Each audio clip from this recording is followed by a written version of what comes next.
I woke up this morning and I was like, ooh, I feel like I had a little bit of a bit of a headache at the back of my head. I had a couple of drinks with my daughter last night and I was like, could be that. And then I was like, okay, I choose how I feel.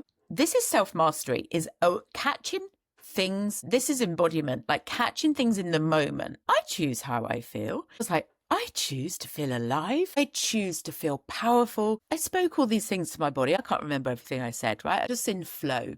Literally, I have not felt that, whatever that was in my head. I dictate my energy. So the world doesn't ever get me.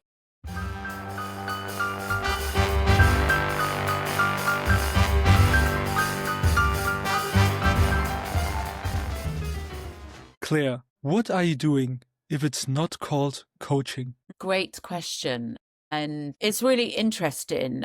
I have been in the personal development industry for 16 years, was a coach for years, and I woke up to some truths around the industry that I couldn't unsee. And part of that was the hierarchical nature of the industry. So when you place yourself as a coach, unintentionally, the client then comes in below that person. I also noticed and observed that most of the industry was operating under the healing paradigm, which again, unintentionally places the client as something wrong with, something to fix, broken. And as soon as I saw that, I let go of my title. I stepped away from the whole industry. It was a bold move, letting go of clients, letting go of my income, but it was aligned. And so in answer to your question, I partner with visionary leaders who have outgrown the coaching industry.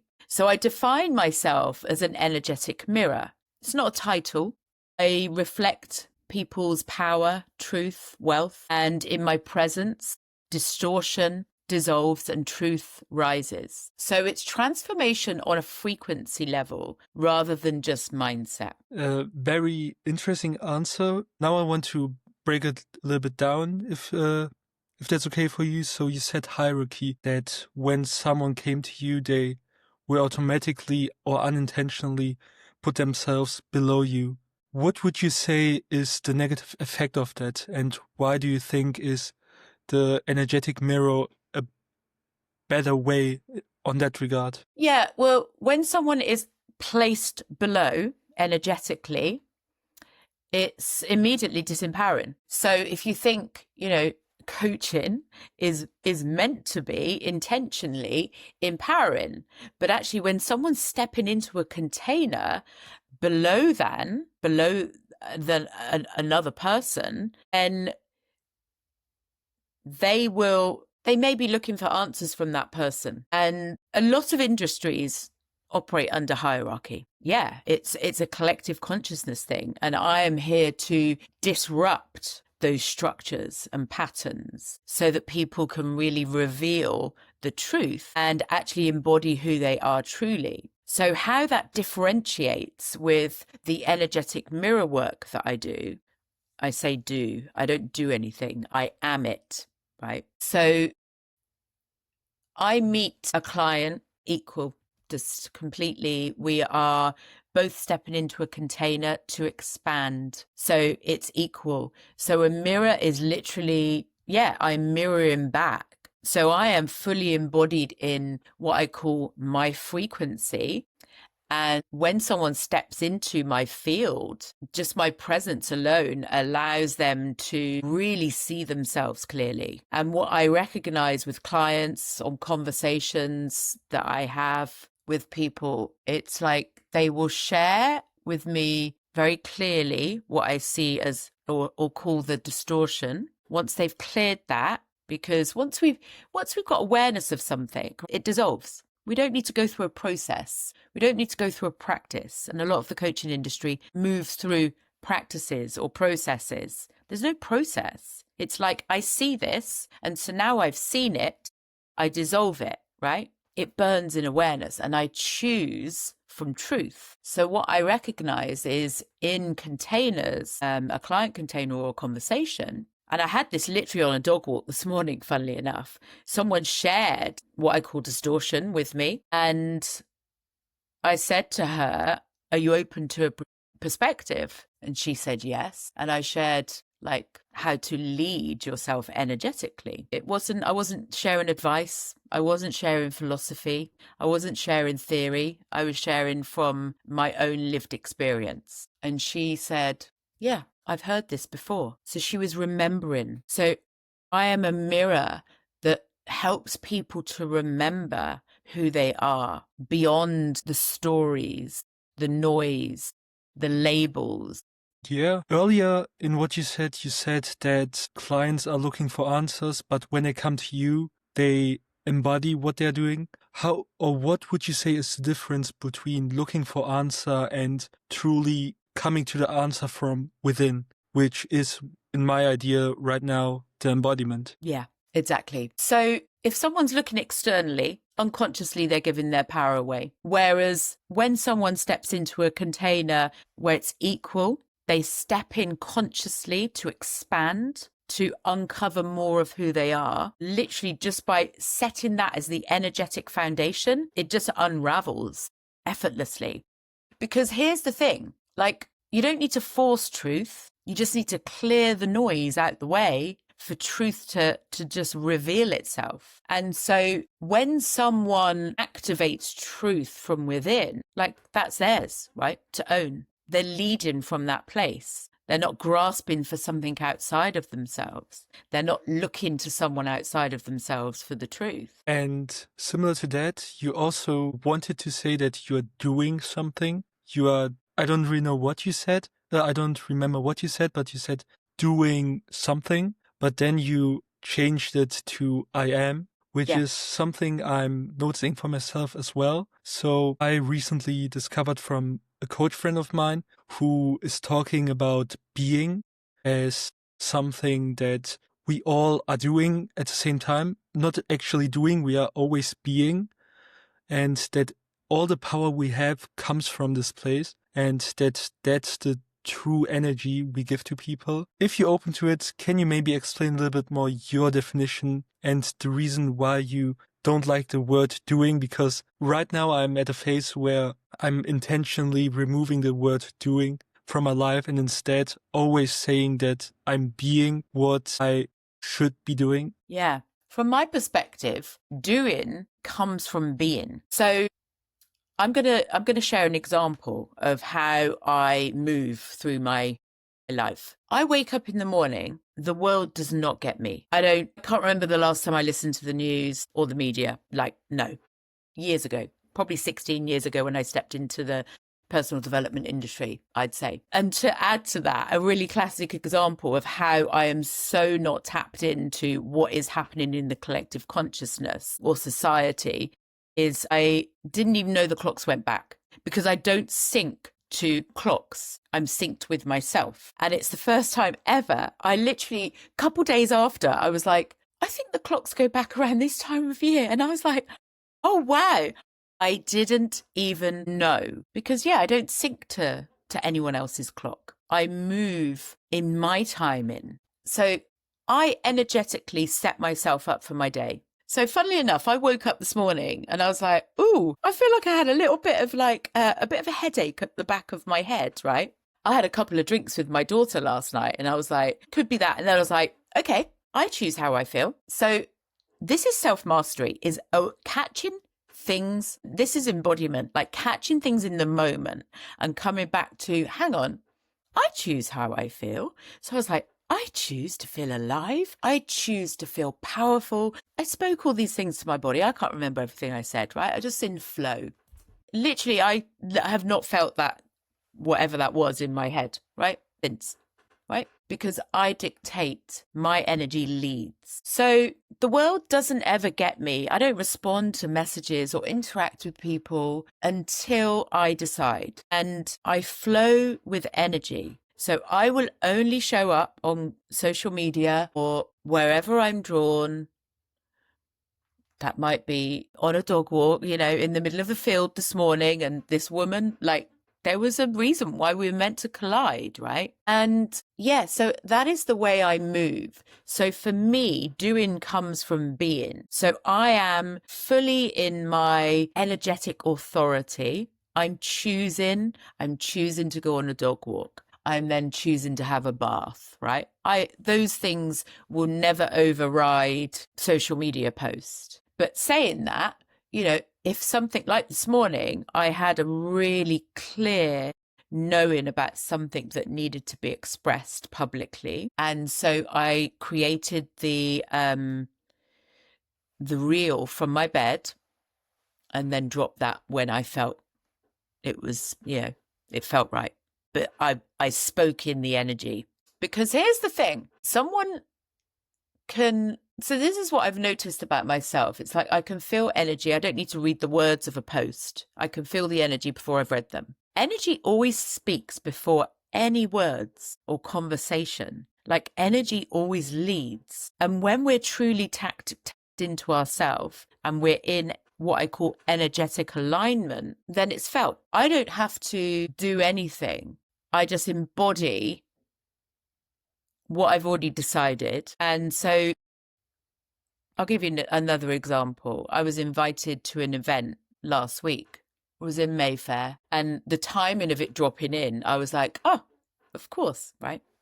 Of course, because I'd just spoken online about inviting artists to connect with me.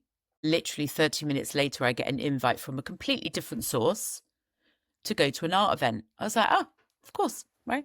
Of course. That's how it works. It's like the field responded. So I'm like, coherence. So I went to this event. I stepped in there fully knowing that this is how embodiment works. It's like it's already received what you choose in. It's like embodying the energy of inevitability. It's done.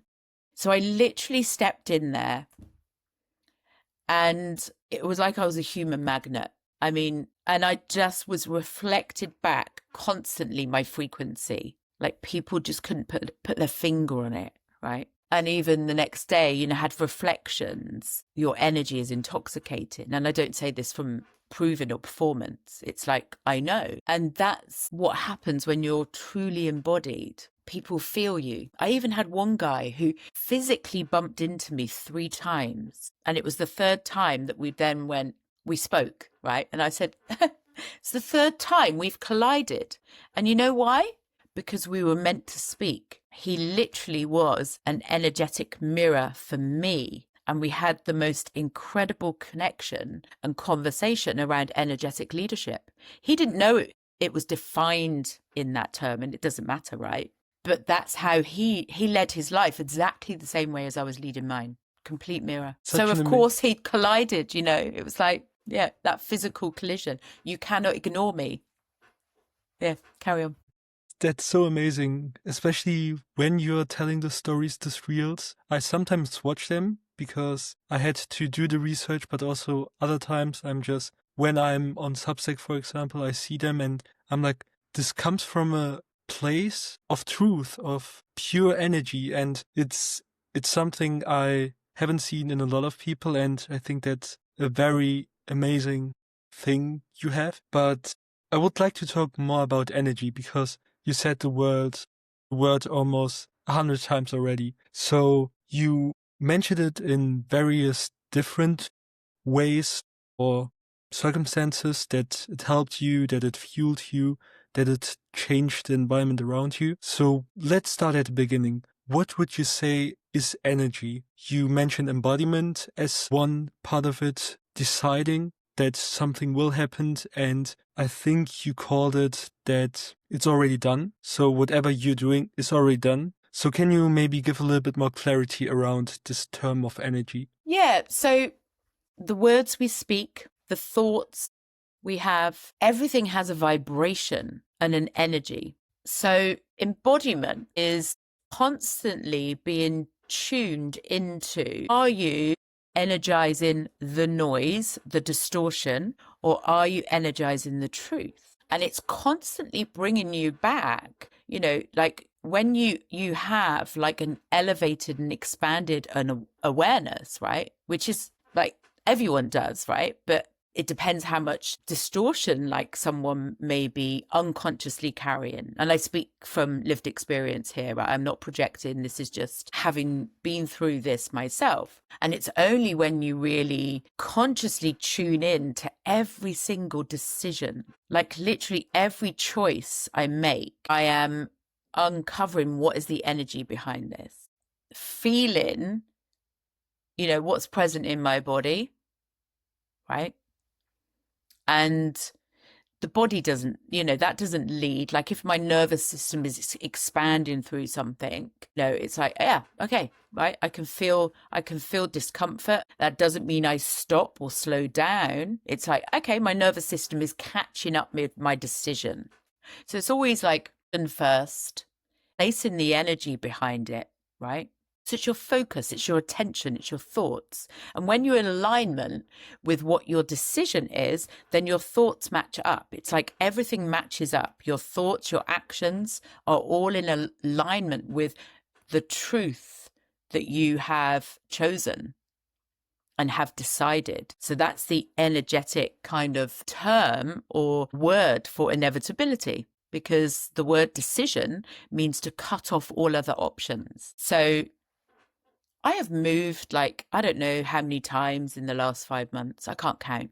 I literally can't count. Every time I was moving would come up, my body would be really uncomfortable. And I'd be like, okay, this is stretchy. This is uncomfortable, because I don't move from external safety. I move from inner safety. And that's something that I have embodied. And so, for example, I'll give you an example. I think it was June, I booked a hotel room for £300. It left £30 in my bank account, my physical bank account, right? That's not our truth, right? Our field is abundant. So on a logical level, my mind, my body was kicking off. Like my nervous system was uncomfortable. My mind was like getting noisy. I made the choice stay there. So because that's what I intuitively knew was right. But as soon as I was about to step into that, of course, everything was, in my body was all kicking off. As soon as I then moved that money, because money is energy, right? Everything settled. It was like, I'm in now.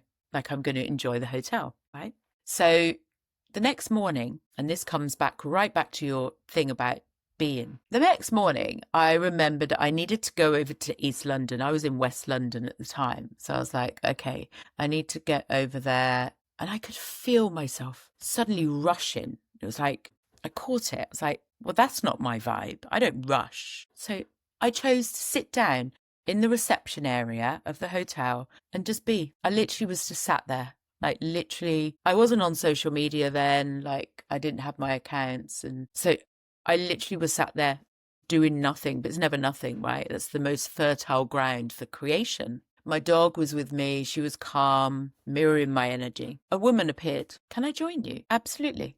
I'd love to say hi to your dog. Is that okay?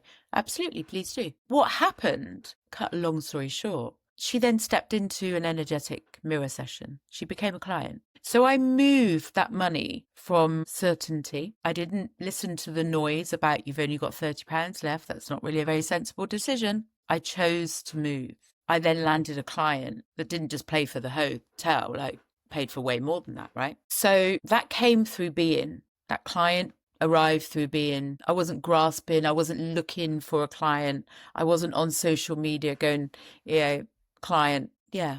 I don't know what else I was going to say. But I know that like your energy is what I know my energy magnetized her, right?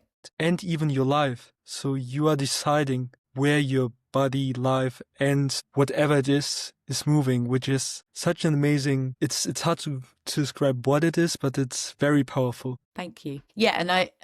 And great for you to remember that, to re-anchor that into your body, right? Amazing. But just to say, yeah, I love that you are not trying to put words around it from the mind, because what I'm sensing is you feel it, right? And that's embodiment. It's so felt, right? Energetic leadership, it's felt. It's about presence, and presence reveals truth. People either step up or they are, they recognize where they're energetically attached to something that may not feel that aliveness. But starts with a decision. And I think that a lot of people are struggling at the very start, even knowing what they want from their life, from even anything, where it should go. So how would you help someone who can't really decide on what to do next, or where their life want, or who they want to be even? yeah, I would say go with what is feeling most alive, because yeah, your energy will reveal what is most alive. And in my experience, when we have space, clarity can be revealed.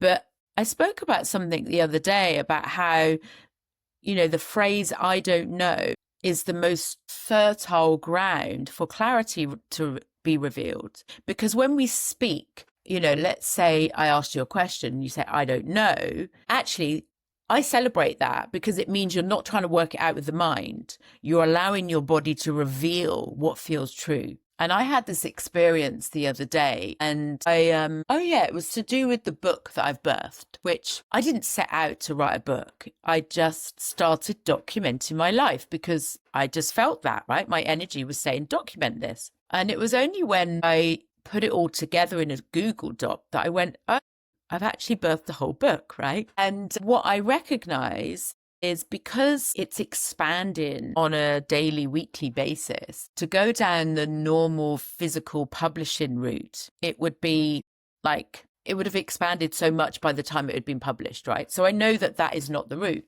So I was like, okay, well, I don't know what the route is, but that's okay.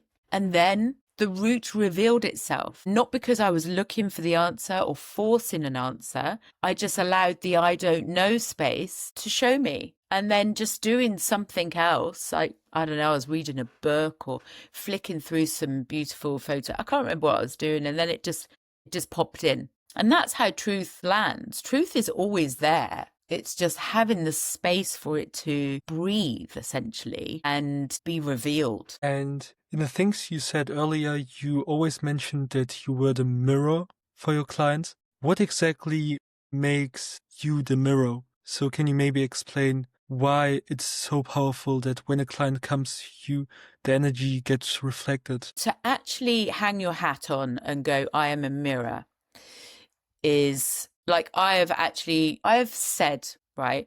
I've been saying I'm an energetic mirror for a while, and I'm an expert in energetics, right? Every time I say that, the universe has literally handed me the curriculum through my life. It's gone, show me. Because I remember someone said to me, I want to understand more about your work.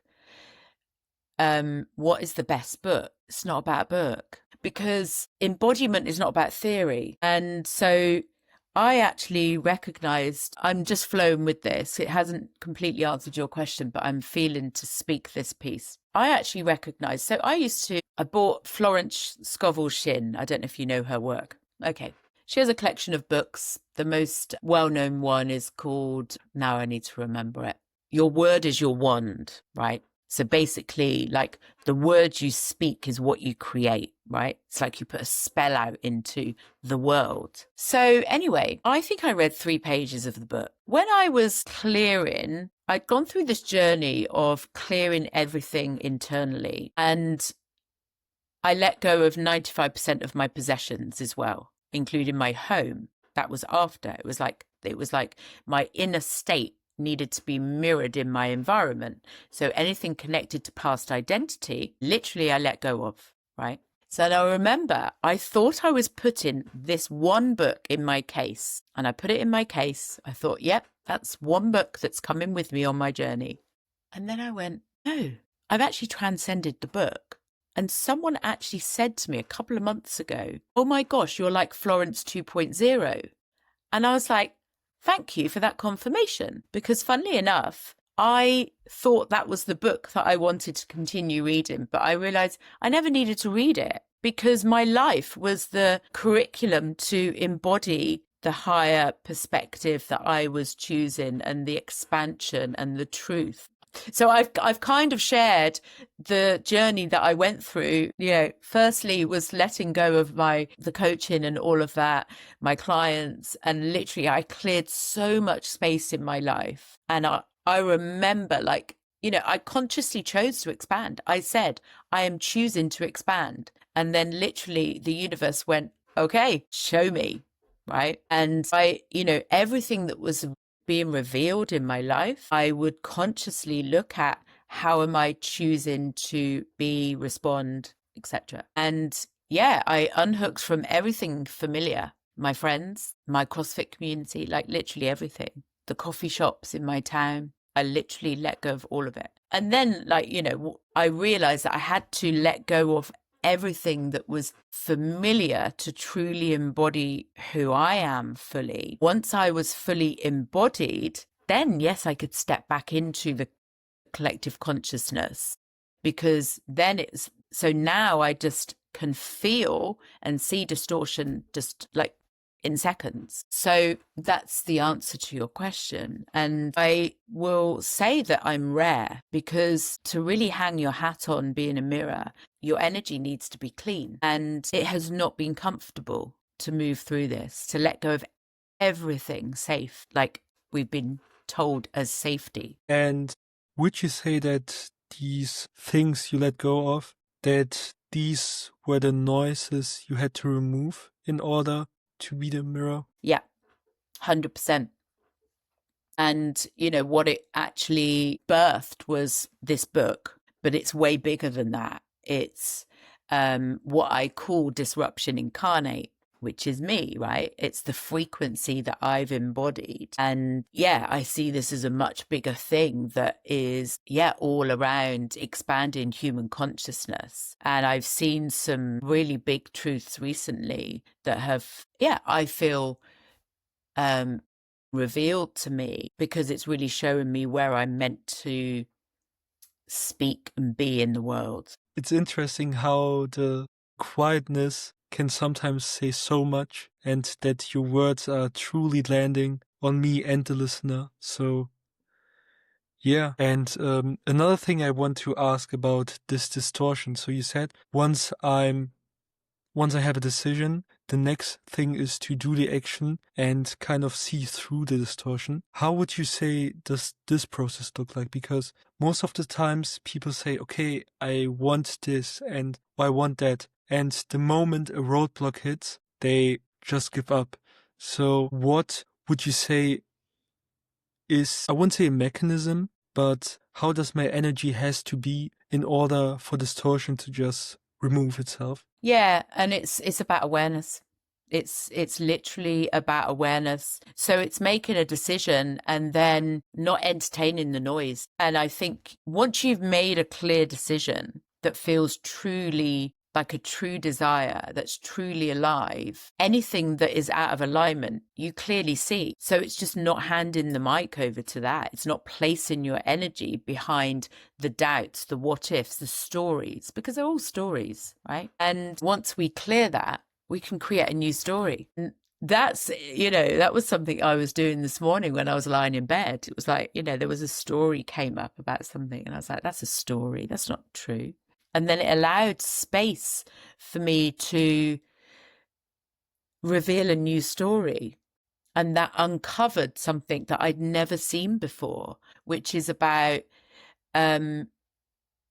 placing myself in environments such as prisons, where there's a heavy weight of a label around people, based around people. And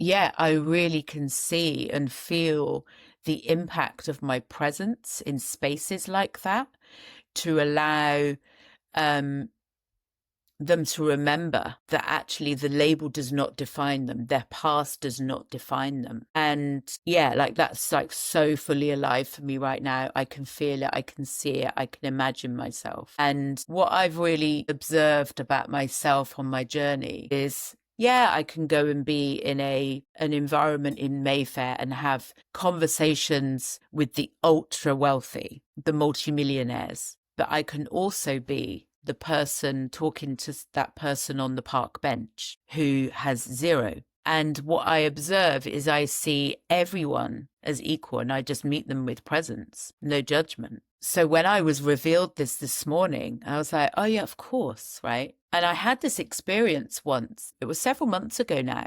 A guy started talking to me and he shared with me, I did something really stupid when I was younger.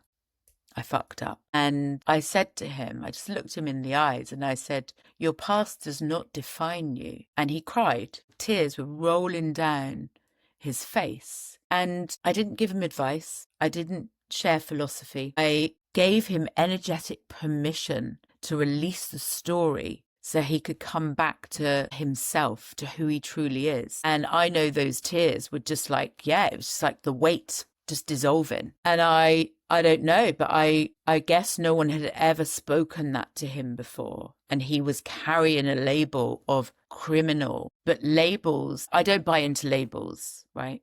Because when a label is placed on someone, you don't see the person. It's interesting because this morning I actually wrote something about labeling, and it's funny how now we're talking about this exact thing. But of course. But you said to this guy that his past doesn't define him.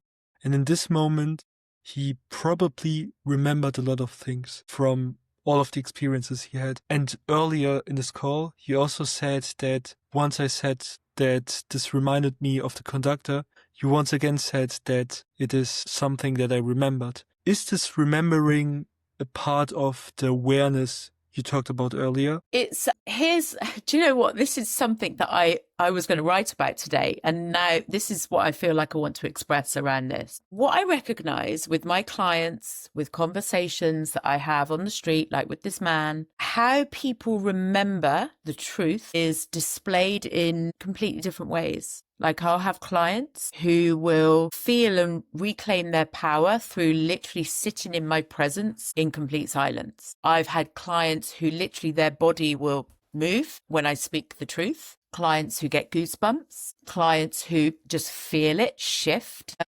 Tears. I also had someone yesterday actually who giggled. And this is often what happens with myself. Giggles. And it's like, yeah, it's the body remembering. That's what I call remembering. It's remembering their truth before they chose to embody all of the distortion that is unconsciously projected. No one is intentionally doing that, right? It's just, it's learned behavior, but we've chosen it.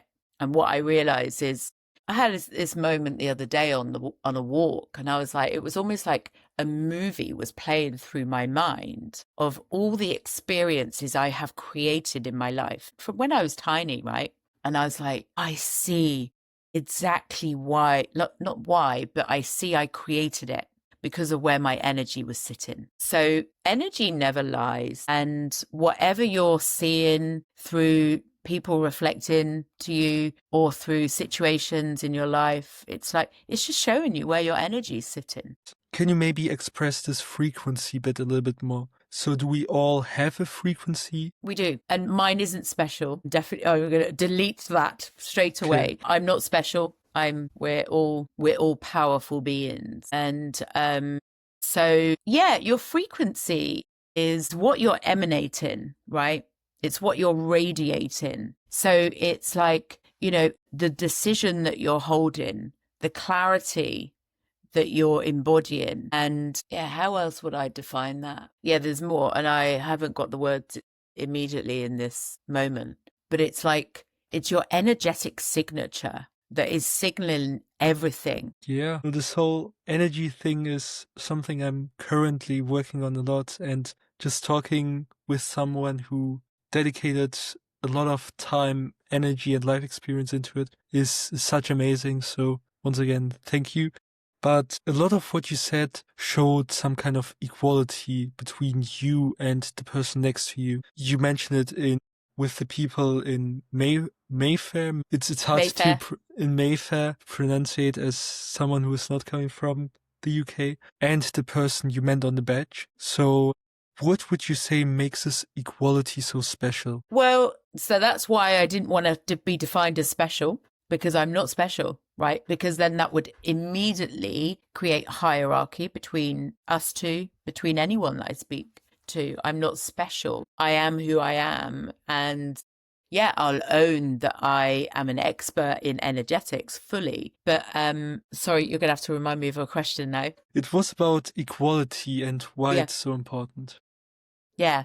Well, when we meet people from a place of, two people meeting like us, right? It's an energetic exchange that we've chosen to have this conversation, right?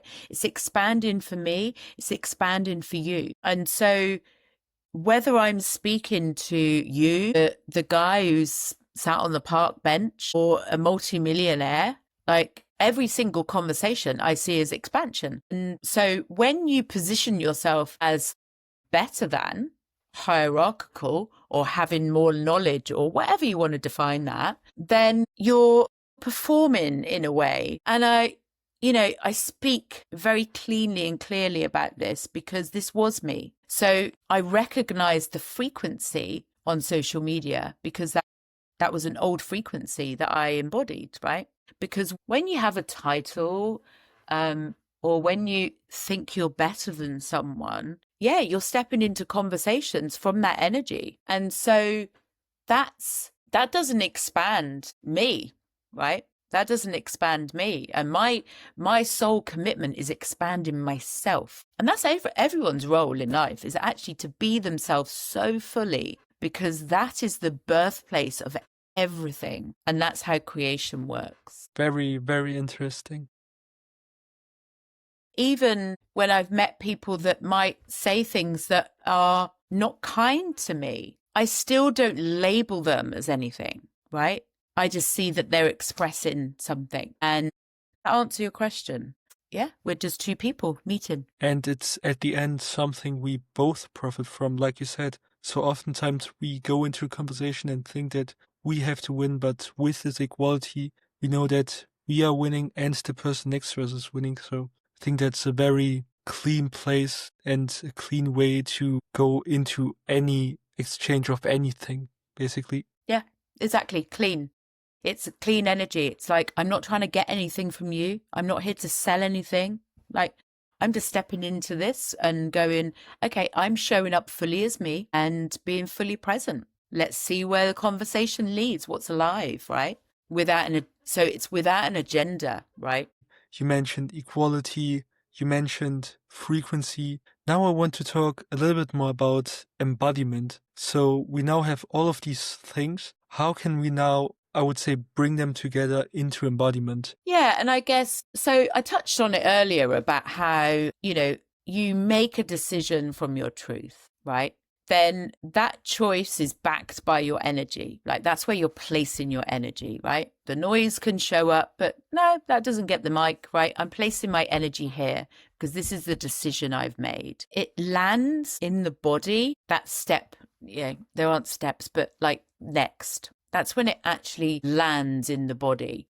And it's really, do you know what I've recognized is you cannot fake embodiment.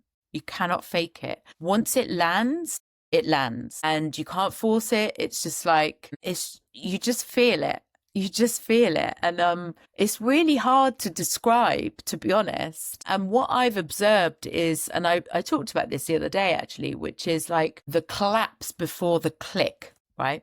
So where it hasn't, you're not seeing things. So after the body comes the physical reality, right? Your decision in the physical. So always lasts. And so once you've embodied your decision, then yeah, the physical has no option but to match that. And it happens fast, right? There's no delay. There's no time gap. But yeah, what I've recognized is, so I was talking about the collapse before the click, where you've made your decision, you've placed your energy, and then things blow up, right, in your reality. And it's staying completely grounded, it's staying centered, it's staying anchored in your decision, even though the physical is showing something of the opposite, or something, that you haven't chosen. And that's true embodiment. It's coming right back to, yep, I see that. but I've decided, this is what I've decided. It's done. It's done. Yeah. I'll pause there. Yeah.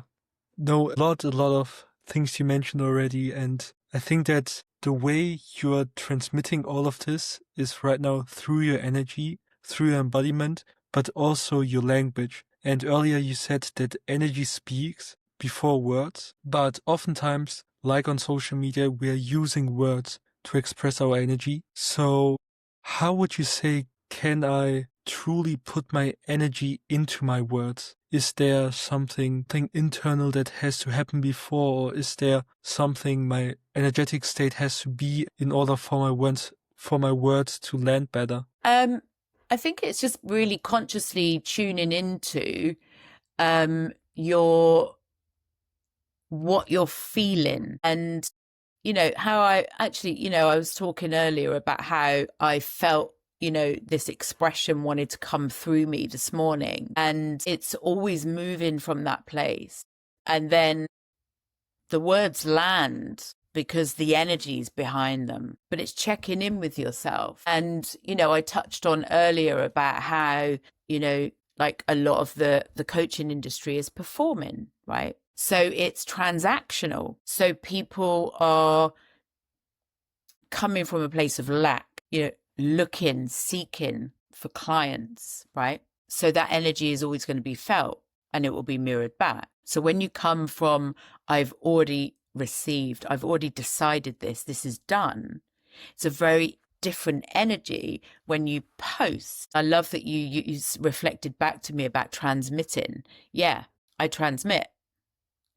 I'm not selling. I'm not looking for anything. This is my creative expression. And I know that, yeah, when you speak from truth, then everything comes from that place anyway. And this place of truth is something that's so lacking in, I would say, this online space as a whole and in society as a general. So most of the things that we see each day. So I'm also like you, not really focusing that much on the collective consciousness. I distance myself a lot from it since I notice how its sole purpose is to keep me down, to keep me below a certain point, to put a lid on me. And finally, I started reading a book about it's funny, it's a book about self-imaging. It's written by neurosurgeon, and at the beginning he talks a lot about psychology and how we basically created a world where we focus only on the negative. And this leads me back to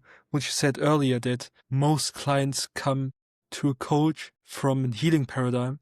But what this guy said in the book was that we created this world, this idea that everything has to be bad. And this happened, I would say, 50 to 60 years ago, when psychology started pinpointing at depression, pinpointing at diseases as the only thing that they are doing, instead totally removing the good things in life, the truth in our body, in what we are living. So that's something. It's funny that I'm reading this book, I'm talking to you, and a few days ago I had a similar conversation with a person also talking about this book, and it's just funny how sometimes if you just let, or if you just are in your present moment, and if you express your current feeling, your current energy, everything seems to connect in one shape or another, which is just something that's so incredible. And ever since I started talking to people like you online, it's just, my being just exploded, I would say. But yeah, definitely a lot we talked about, and I think we covered a lot at what or who you are being. Is there anything that we missed? No, I don't feel there's anything that is missed.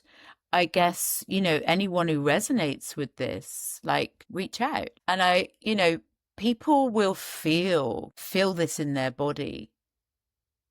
And yeah, that's the only thing I would say is like, and yeah, allow yourself to feel it.